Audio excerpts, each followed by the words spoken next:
Good evening, everyone. Today is Tuesday, October 12th, 2021, and the time is now 5:00 p.m. My name is Major Laurie Ludovici. I'm with the Rhode Island State Police, which is part of the Rhode Island Department of Public Safety. Joining me from the Department of Public Safety on this Zoom meeting is Adam Scholes, Chief Legal Counsel. From the Rhode Island Office of Attorney General, we have Kate Sabatini, Chief of Policy, Assistant Attorney General, and Dan Sutton, Deputy Chief of Policy, Special Assistant Attorney General. The Attorney General and the Department of Public Safety have been tasked via legislation with developing a statewide body-worn camera policy for adoption by police departments that choose to participate in Rhode Island's body-worn camera initiative. The legislation also provides that we are to do so in consultation with the Rhode Island Police Chiefs Association.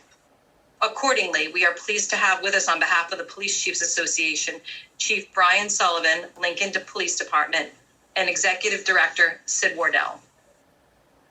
We are here to receive public comment or public input with respect to a proposed statewide body-worn camera policy. This meeting is being recorded. Kate Sabatini from the Attorney General's office will be serving as the moderator of this session, which means that she will be responsible for the proceedings' orderly and efficient operation so that attendees have a full and fair opportunity to offer such comments as they desire regarding a statewide body-worn camera policy. Here are some ground rules for this proceeding. First, we will hear comments in the order that people signed up prior to this meeting. If you did not sign up previously and wish to offer comment, please provide your name in the chat section, and after the pre-registered attendees speak, we will then go down tonight's list in the order of recorded. If you are calling in by telephone and have not signed up, to provide a comment, you will need to join the meeting using the Zoom app. Each speaker will be limited to 5 minutes. If you are approaching the 5-minute mark, Kate will give you a warning. I remind you to please speak clearly and loudly so that your comments can be heard. I'd ask that all attendees identify themselves, stating their full names for the record and whether they are speaking on behalf of any organization or entity. When it's your turn to speak, you will be promoted to a panelist for the purpose of this Zoom webinar. At that time, you will need to unmute yourself, and we ask that you turn on your video.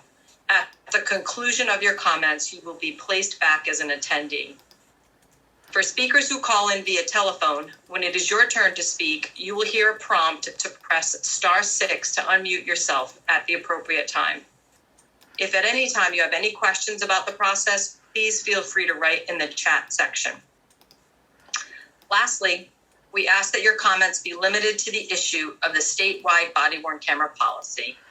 That is the sole purpose for tonight's meeting. Discussions not related to this topic will not be permitted and may result in the forfeiture of your time to speak. Also, it should go without saying that disrespectful or inappropriate behavior will not be permitted and will result in your removal from the meeting. If anyone has any questions about the procedure, please raise them now in the chat section. And before we begin calling on participants, I'd like to quickly articulate the next steps in this process. We've been soliciting your input and feedback on the statewide body-worn camera policy during what's called an advance notice of proposed rulemaking. Now that the period is coming to a close, we'll be taking all of the comments that we have received, both written and verbal, and we'll begin to develop a proposed rule and/or draft statewide policy. We will then share that with the public for feedback during a formal notice and comment period, which will again include opportunities for written comment as well as public hearing for verbal comment. We have greatly appreciated all of the comments we have received thus far and hope you will continue to engage with us as we move forward with this process. With that, I will turn it over to Kate to begin calling on attendees to offer comment. Thank you, Major. The first individual who has signed up to provide comment this evening is Stephen Brown.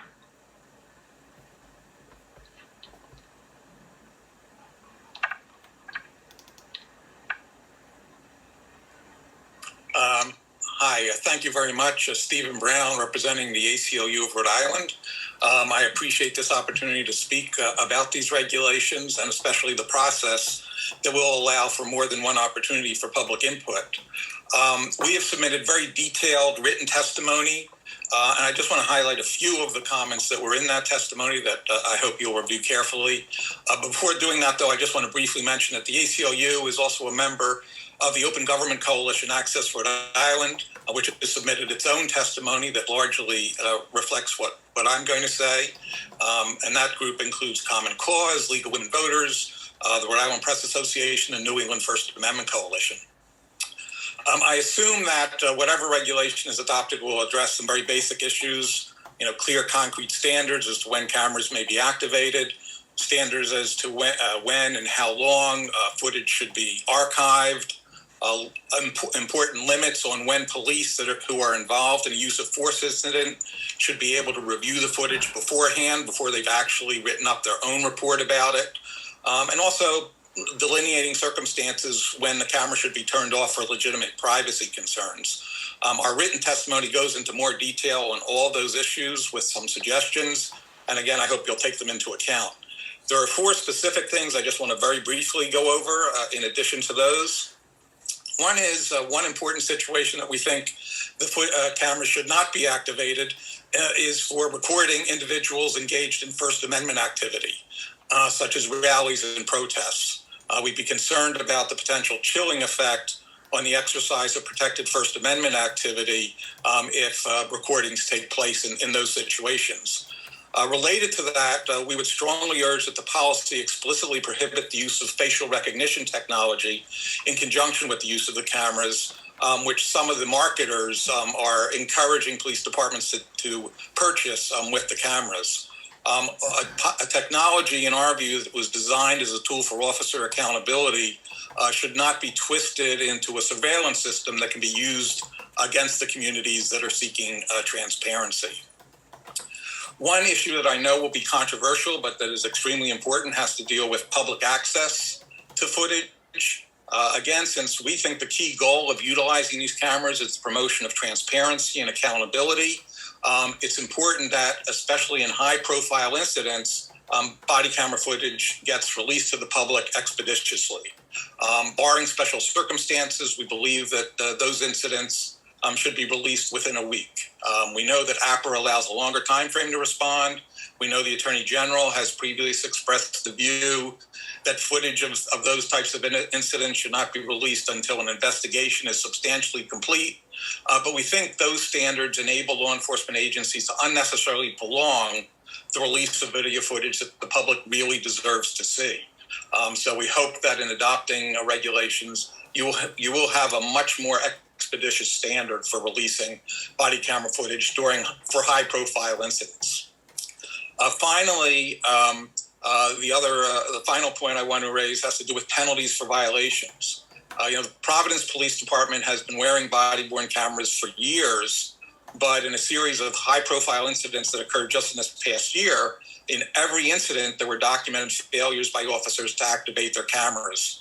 So we believe it's extremely important that the policy make clear that sanctions are warranted and will be imposed for police officers who fail to turn on their cameras when they should.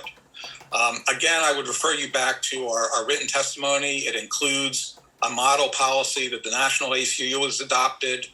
We have offered commentary in the last 2 years to all the local police departments and the Rhode Island State Police when they've considered adopting body camera regulations. And all we can do is ask that you carefully consider it. We can tell you that it has been put together only after a lot of thorough review and consideration of factors. So thank you very much for this opportunity.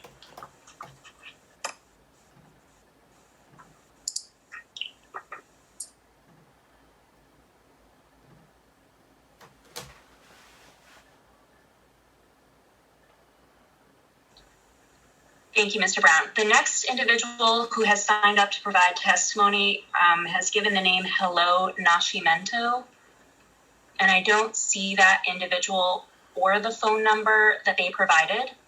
So I'm going to move to the next person, but if this individual comes on later or is on under a different name, please let us know in the chat. The next individual who has signed up to provide testimony is Susanna Holloway. I'm going to ask you again to state your name for the record. Let us know whether or not you're providing comment on behalf of a particular organization. And again, I'll remind you that you'll have 5 minutes once you begin. Thank you so much. Can you hear me? Yes, we can. Okay, thank you. So I'm Susanna Holloway. I live in Barrington, Rhode Island, and I have been closely following a lot of the news and issues around police interactions with the public that have maybe not met the highest standards of professional and ethical conduct for our police force.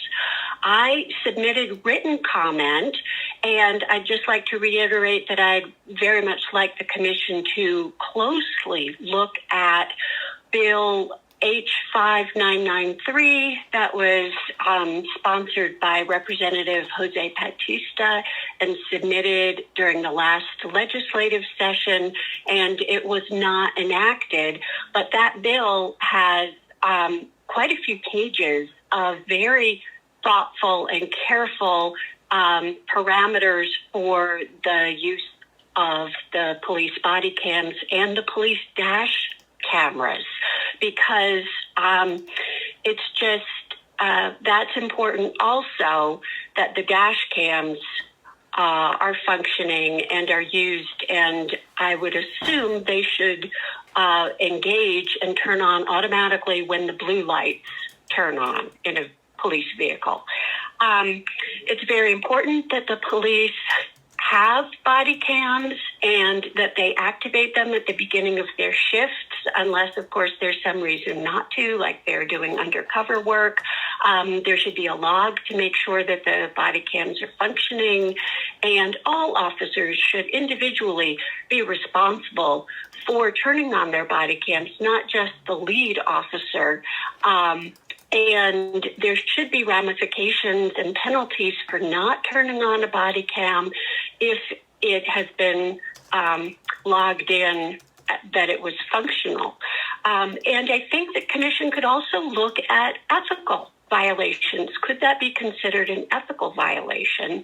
I know Providence has a code of ordinances that has ethics in it, and certainly the state has a state codified code of ethics. So it's important to think about these things also as pertaining to the moral conduct of police officers, who are very important professionals. Police officers also represent our government to the public, and they actually pretty much are the only times that we really see our Bill of Rights amendments functioning on a daily basis, interacting with police officers. I know First Amendment rights were just referenced by the ACLU director, but also the Fourth Amendment rights and Fifth Amendment. So it's very important that they be held to very high standards of professional and ethical conduct. Certainly, the body cam footage should be retained for a reasonable amount of time, and certainly it should be made public quickly. I know the ACLU is pushing for within a week, and I think in H5993, the bill submitted, it said at least within 45 days. Another thing I'd like the commission to please look at is Massachusetts. In 2020, Massachusetts passed a comprehensive police reform act, and it was known as Bill S2963, but it was passed and enacted and signed by the governor, and that has quite extensive parameters on body cam usage and might be a good reference point. So thank you very much. Thank you, Ms. Holloway. Before I go to our next speaker who signed up in advance, I just want to remind everyone attending this evening that if for whatever reason you didn't sign up in advance but would like to provide comment or testimony this evening, you can do so by providing your name in the chat, and we will call on you in the order in which people sign up. So with that, our next comment provider is going to be Alexandria Gonzalez. Again, I'll ask you to state your name for the record. Let us know whether or not you're providing testimony on behalf of any particular organization, And when you begin speaking, you'll have 5 minutes. Thank you.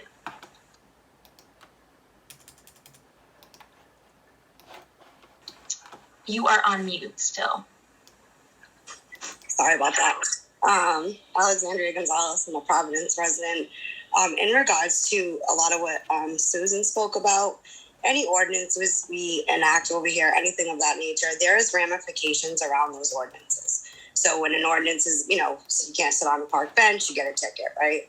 So in regards to all the stuff I've done in this community, it's far too often that civilians are being penalized, but then the police officers are not. So I think my major concern with this is Leobor, and where does that stand in regards to actually the body cam footage? Because I can think of several cases where you guys provide, or not you guys, but it's provided, right?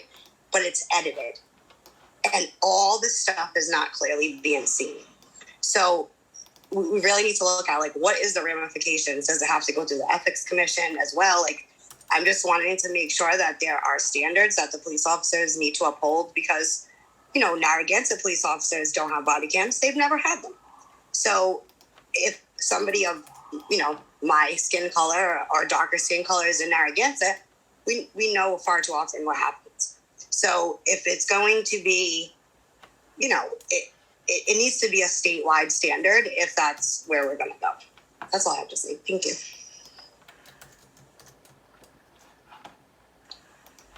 Thank you for your testimony. The next individual signed up is Jessica Degnan. And I do not see that individual listed as an attendee. So Jessica Degnan, if you do log in, or if you're listed under a different name, please let us know in the chat so we can call on you. The next individual signed up to provide testimony is David Paolino.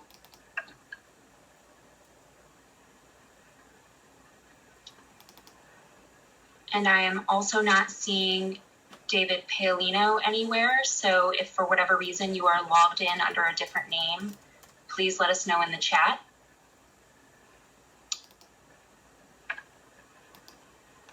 And then the last person signed up to provide testimony this evening is Ben Nascimento, who I do not see on our list of attendees. So, Ben, if you are logged in under a different name, please let us know.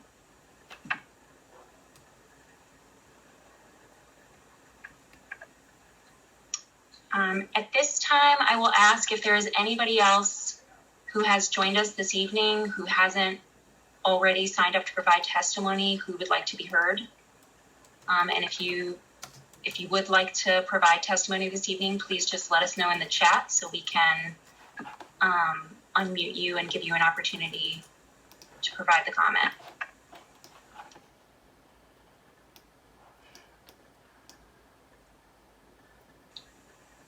I'm going to give it a couple of minutes before we conclude.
Steve from Uprise would like to.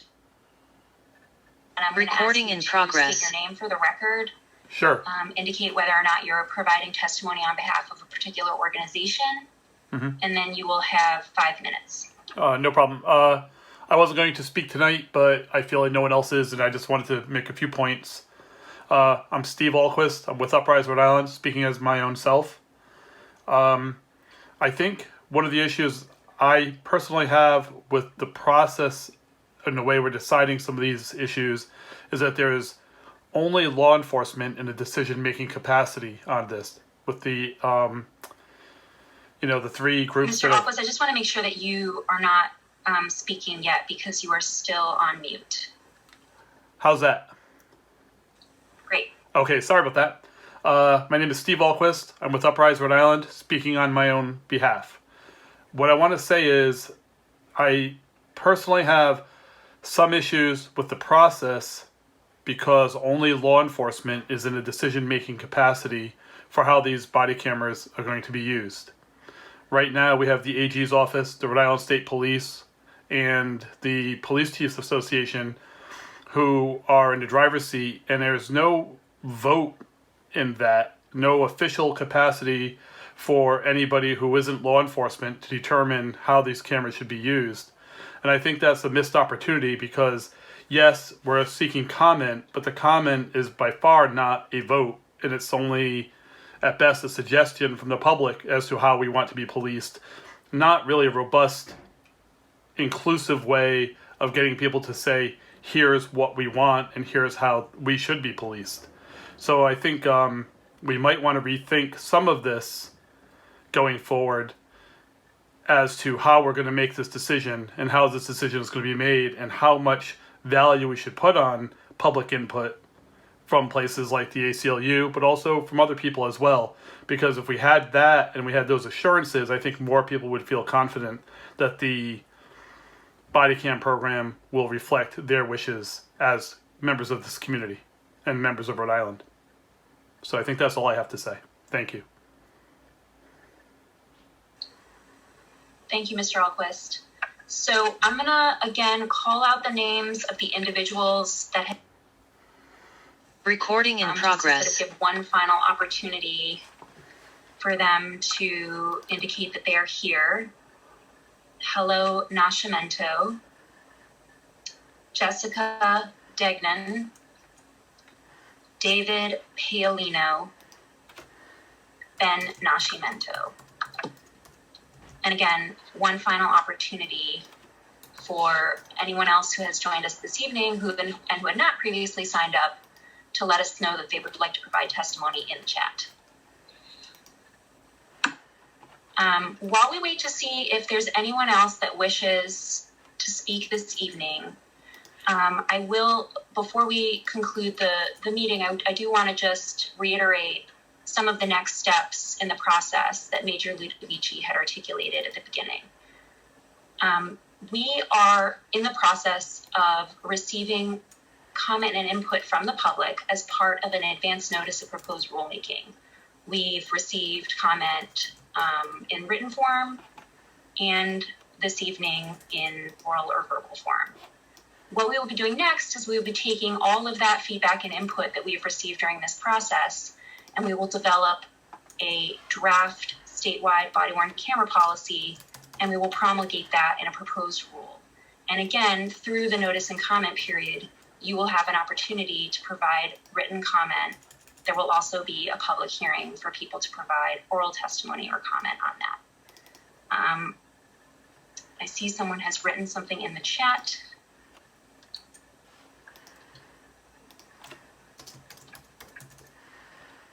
So I again just want to put out one final invitation for anyone who is present this evening to provide testimony. If they would like to, just put your name in the chat and we will recognize you.